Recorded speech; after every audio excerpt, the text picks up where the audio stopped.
ये एसी कोचों में हीटर लगते हैं उनका है। ये एम टाइप हीटर होता है।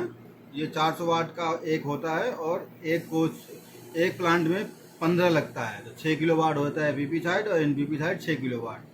ये आईसीएफ कोचों में लगता है, आरएमपी कोचों में ये लगता है, सिद्वाल या दौलत राम के कोचों में लगता है। ये फिंस टाइप हीटर होता है। ये होता है 500 वाट का एक होता है, लेफ्ट में 6 लगता है और राइट में 6 लगता है। टोटल मिला के पीपी साइड में 6 किलो वाट का हीटर हो जाता है। और ये है यू टाइप हीटर, ये अमित में या सिद्वाल में लगता है। ये 1 किलो वाट का एक हीटर होता है और एक तरफ में लेफ्ट में 3 लगता है और राइट में 3 लगता है। टोटल मिला के 6 होता है और 6 किलो वाट का टोटल एक साइड का लोड होता है। ये है ओएसपी ओवर हीट प्रोटेक्टर। ये 15 एम्पियर का होता है, 110 वोल्ट एसी या 110 वोल्ट डीसी दोनों से चलता है। ये NONC होता है, ये होता है इंडिकेशन के लिए। RMQ में इंडिकेशन का यूज़ करते हैं, LHB कोचों में इंडिकेशन के लिए यूज़ नहीं करते। ये सप्लाई अगर OSP कट जाता है तो इन दोनों का जो NO रहता है वो NC हो जाता है, सप्लाई कट ऑफ हो जाती है। अगर LHB कोचों में OSP नहीं कट ऑफ होती है और टेम्परेचर बढ़ता जाता है तो जो STI बल्ब होता है, ये देखेंगे ध्यान से तो 130 डिग्री दिखेगा। 130 डिग्री सेल्सियस पे बल्ब फट जाता है और प्लंजर नीचे आने से 3 फेज का कटिंग कट ऑफ हो जाता है, मतलब कॉन्डक्टर ऑफ हो जाता है। अब ये जो है, अब जो ये एम टाइप हीटर होता है उसकी वायरिंग ऐसे होती है। 3 रो में है, एक रो में 5 लगा है, एक रो में 5 है और एक में 5 है, ठीक है। और ये STI कॉटेज है और ये इसके जो प्लंजर नीचे दिख रहा है यहाँ पे STI बल्ब लगा रहता है, ठीक है। 415 वोल्ट STI कॉटेज में जाता है और आउट भी होता है 415 वोल्ट, ठीक है। और यहीं से लूप करके हीटर को सप्लाई दी जाती है। एक हीटर होता है 400 वाट का, 15 पीस लगता है एक साइड में, टोटल 6 किलो वाट का होता है। लमसम एम्पियर लेता है 8.5 से लेके 11 एम्पियर तक, माइनस प्लस चलता है, मतलब 8 से लेके 11 के बीच का एम्पियर रहता है। जब ये OSP ऐसे हीटर है जो इन्हीं के बीच में ऐसे लगा रहता है। जब 65 डिग्री सेल्सियस पे OSP कट ऑफ नहीं होता किसी कारण से, या ख़राब है या बाईपास है, अगर हीटर का टेम्परेचर बढ़ता जाएगा तो आग लगने की संभावना रहती है। तो उस समय क्या होता है, जो STI कॉटेज जो इसमें लगा होता है यहाँ पे, ये फट जाता है। जैसे ये फट जाता है तो ये प्लंजर ऊपर इन पॉइंट को मिलाता है, वो प्लंजर नीचे हो जाता है, नीचे होते ही ये ब्रेक हो जाता है। ये पोर्शन ब्रेक हो जाता है, सप्लाई इन में तो रहेगी, आउट नहीं करेगी। तो फिर चेक करके जब ये बल्ब लगाते हैं, जैसे बल्ब टाइट करते हैं स्प्रिंग से, तो प्लंजर फिर ऊपर आता है, फिर ये NO हो जाता है। नहीं तो जैसे बल्ब फट जाता है ये NC हो जाता है। अब ऐसे ये NO रहता है, तो ये इसका काम हो गया ऐसे ही। उसी प्रकार ये U टाइप हीटर है, RMP कोचों में लगता है, ICF कोचों में लगता है।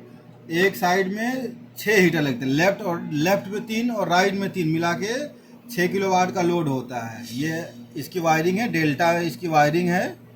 ये इसकी वायरिंग देखिए ऐसे, U type 1 heater, 2 heater, 3 heater, एक पॉइंट को लूप कर देते हैं और रेड येलो ब्लू को दे देते हैं। 1 किलो वाट का एक हीटर है, लेफ्ट में 3 लगता है तो 3 किलो वाट, और राइट में 3 लगता है तो 3 किलो वाट। टोटल मिला के 6 किलो वाट का ये हीटर का लोड होता है पीपी साइड, और NPP साइड सेम ऐसे ही 6 किलो वाट का होता है।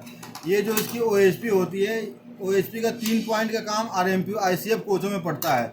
एक में सप्लाई देते हैं और दूसरे में अगर OSP ठीक रहती है तो NO रहता है। और जब भी अगर OSP खराब हो जाएगी तो ये NO इसमें बन जाता है। ये जाके RMP कोचों में OSP फॉल्ट जो शो करता है उसका इंडिकेशन यहाँ से जाता है, बीच वाले पॉइंट से इंडिकेशन जाता है।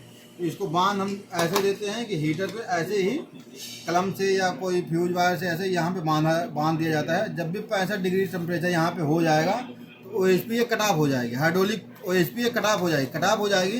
तो जो तार की सप्लाई यहाँ से पास कर रहा था NO, ये क्या ब्रेक कर देगा, ब्रेक करके क्या ये वाली वायर ये सप्लाई इधर से निकालेगा और ये सप्लाई RMP कोचों में नीचे जाके OSP फॉल्ट शो करेगा। तो वापस जब रिसेट हो जाएगा तो फिर वापस से इस पे और इस पे सप्लाई हो जाएगी, ये ब्रेक हो जाएगा। तो ये इसका काम है। ये वाले हीटर लगते हैं सिद्वाल में और हीटर लगते हैं ज़्यादातर। उसके बाद आता है ये फिंस टाइप हीटर, ये अमित में या लॉयड में ये फिंस वाले हीटर लगते हैं।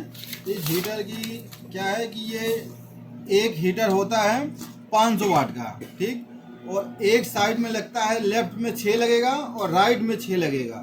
तो ये टोटल मिला के होता है 6 किलोवाट का लोड एक तरफ का हीटर का होता है, पीपी साइड या एनपीपी साइड। ऐसे 2 बैच बनते हैं, एक तरफ 3 किलोवाट, दूसरी तरफ सेम ऐसे करके और सभी के तार आपस में मिला दिए जाते हैं। इसमें ओएसपी ऐसे बांध दिया जाता है।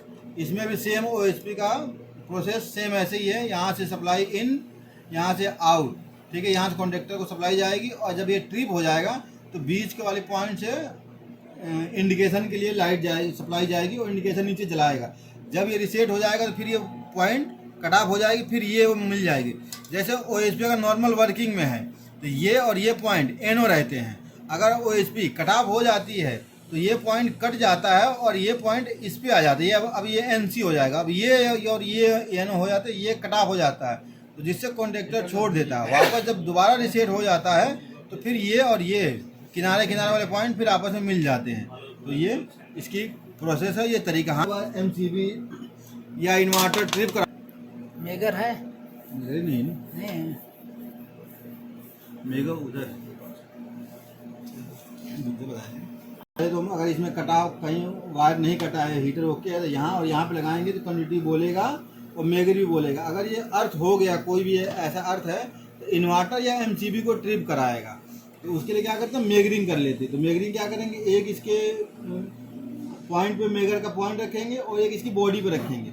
जब मेगर करेंगे, अगर ये अर्थ होगा तो मेगर बताएगा ये कितना अर्थ है, तो फिर उसको हम देख के रिप्लेस कर देंगे और चेंज कर देंगे, दूसरा लगा देंगे।